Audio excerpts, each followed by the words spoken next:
Hello everyone, welcome to my channel. कैसे हैं आप लोग। तो आज हम बनाने जा रहे हैं गोंद के लड्डू। इसे आप ड्राई फ्रूट के लड्डू भी कह सकते हैं, जो कि बहुत ही हेल्दी वे में बनाने जा रही हूँ, बिना किसी शुगर के, बिना किसी गुड़ के। तो चलिए इसे बनाना शुरू करते हैं। सबसे पहले इसके लिए हम गरम करेंगे 2 चम्मच घी। यहाँ पर मैंने देसी घी लिया है, आप चाहें तो नॉर्मल डालडा का भी यूज़ कर सकते हैं। इसमें मैंने ऐड किया है 100 ग्राम बादाम, 100 ग्राम काजू, 100 ग्राम पिस्ता और 100 ग्राम अखरोट। इन सभी चीज़ों को हम अच्छे से फ्राई कर लेंगे 3 से 4 मिनट के लिए। ये सारी चीज़ें जो मैंने ली है यहाँ पर बहुत ही हेल्दी है। इन सब के अपने अपने अलग अलग फ़ायदे हैं।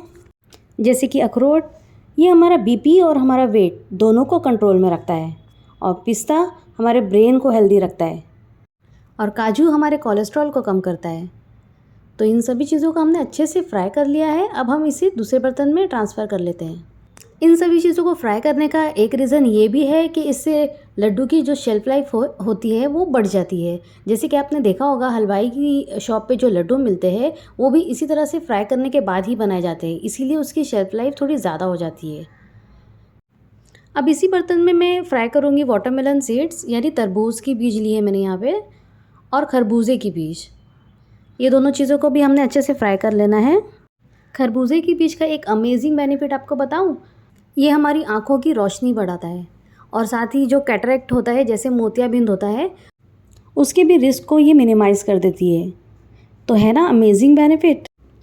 चलिए, हमारी बीजें भी अच्छे से फ्राई हो चुकी है। अब इसे भी हम बोल में ट्रांसफ़र कर लेते हैं। इन चीज़ों को मैंने अलग अलग इसलिए फ्राई किया है क्योंकि हमें कोई चीज़ें पीसनी हैं और कोई चीज़ें नहीं पीसनी हैं। इसके बाद मैंने सेम कढ़ाई में 100 ग्राम किशमिश ली है। इसे भी हमें थोड़ा सा फूलने तक फ्राई कर लेना है। और किशमिश के बारे में तो आप जानते ही हैं, ये हमारी हड्डियों के लिए कितनी फ़ायदेमंद होती है। ये हमारी हड्डियों को मजबूत करती है, और इसमें विटामिन भी बहुत ज़्यादा होता है। तो ये देखिए, हमारी किशमिश भी अच्छे से फ्राई हो गई है। अब इसमें मैंने दोबारा से 2 चम्मच घी लिया है, जिसमें हमें खोपरा फ्राई करना है। यहाँ पे मैंने ड्राई कोकोनट लिया है, सूखा खोपरा। ये मैंने तकरीबन 100 ग्राम के करीब लिया है। इसे भी हम अच्छे से फ्राई कर लेंगे। ड्राई कोकोनट की जो खुशबू आती है, ये लड्डू में बहुत ही मज़े की होती है। कोकोनट डालने की एक फ़ायदा ये भी है कि इसमें एक तो टेस्ट भी बहुत अच्छा आता है, और दूसरा ये हमारे बालों के लिए भी बहुत अच्छी होती है। तो हमें इस तरह से अच्छे से कोकोनट को फ्राई कर लेना है। ये देखिए, बिल्कुल सा प्यारा सा कलर हो गया है इसका। अब हम इसे भी बोल में ट्रांसफ़र कर लेते हैं। यहाँ पर मैंने एक बड़ा सा बॉल लिया है, जिसमें मैं तमाम चीज़ों को इकट्ठा कर लूँगी। ये देखिए, जो सीड्स हमने पहले फ्राई की थी उसे भी मैंने ऐड कर दी है। अब हम उसी बर्तन में दोबारा से पॉपी सीड्स को ऐड करेंगे। पॉपी सीड्स यानी कि खसखस, हमें इसे भी अच्छे से फ्राई कर लेना है 2 से 3 मिनट के लिए। खसखस जिन लोगों को थायराइड होता है उन लोगों के लिए बहुत ही अच्छी होती है। साथ ही जिन लोगों को किडनी स्टोन का प्रॉब्लम होता है, उनके ट्रीटमेंट में भी ये बहुत काम आती है। तो ये हमारी खसखस भी अच्छे से फ्राई हो गई है। इसे भी हम सेम बॉल में ट्रांसफ़र कर लेंगे, जहाँ पर हमने पहले खोपरा और बीज को ट्रांसफ़र किया था।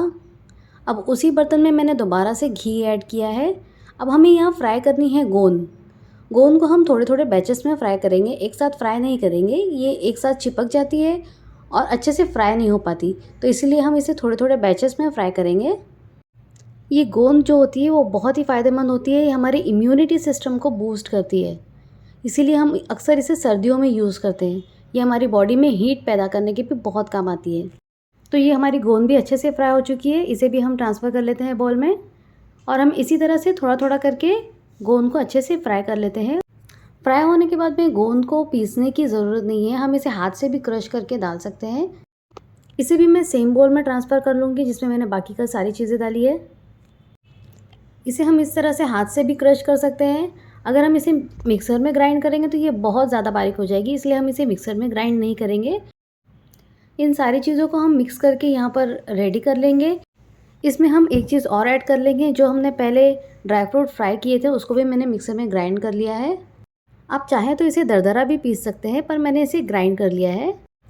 अब सेम कढ़ाई में मैं घी ऐड करूँगी 1 टेबलस्पून, जिसमें मैंने खजूरें फ्राई करनी है। ये मैंने तकरीबन आधा किलो के करीब खजूर लिए हैं।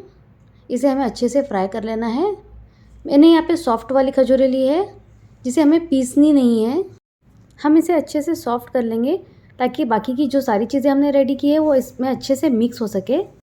खजूरों को हम सबसे लास्ट में फ्राई करेंगे, इसलिए कि हमें इसमें बाकी की सारी चीज़ों को अच्छे से मिक्स करना है और ये अगर गर्म होगा तभी हमारे लड्डू अच्छे से बन पाएंगे।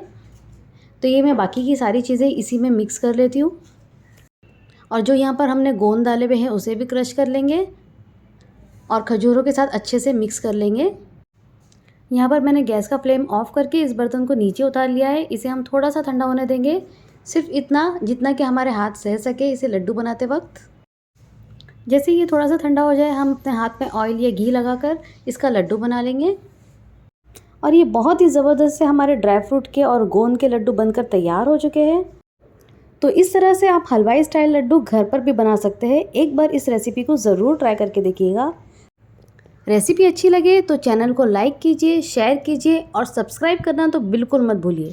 थैंक यू फॉर वॉचिंग और दोबारा मिलेंगे हम नए वीडियो में। तब तक के लिए बाय बाय।